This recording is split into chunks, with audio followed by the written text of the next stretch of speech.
खूप डिप्रेशन मध्ये राहिली रे मी. आई गेली, बाबा गेली, खूप रडली रे. खुशीचं एक पण पल माझ्या आयुष्यात नाही आलंय रे. तुला बघून खुशी वाटते रे. हसू दे रे मला. हळवा मोमेंट पण होता तुझा त्या घरात, जेव्हा तू खूप रडली होती, तेव्हा राखीसाठी तू तयार झाली होतीस आणि नंतर त्याने तुला खूप छान समजावलं होतं. काय करते? माझे इमोशनल मोमेंट आहे. मी माझ्या आयुष्यात इतकं स्ट्रगल केलं. आई बाबाला, भाऊ बहिणीला सगळ्याला सांभाळलं, त्यांचं लग्न केलं, त्यांचं मुलांना मोठं केलं. आता माझी बारी आली प्रेम करायची, मलाच प्रेम नाही भेटलं. प्रेम खूप इम्पॉर्टंट आहे तुझ्यासाठी. पण माझं तू स्वतः खूप प्रेमळ आहे. थँक्यू. मी अशा मुलाला प्रेम केलं, त्याचं डायव्होर्स झालेलं आहे, माझं पण घटस्फोट झालेलं आहे.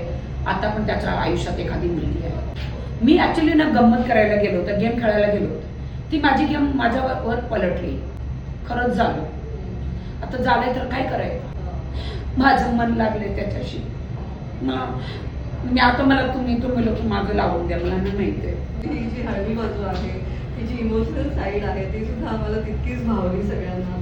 आणि आम्हाला एक नवी राखी या निमित्ताने कळली असं मी त्याला सांगितलं, तो सांगतो का माझ्या पाठी.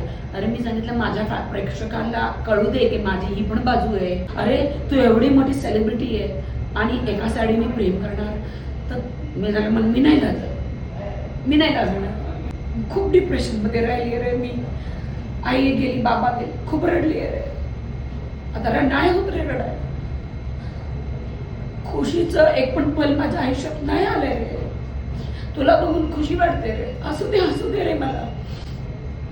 तू तुझं कर, मला माझं करू दे.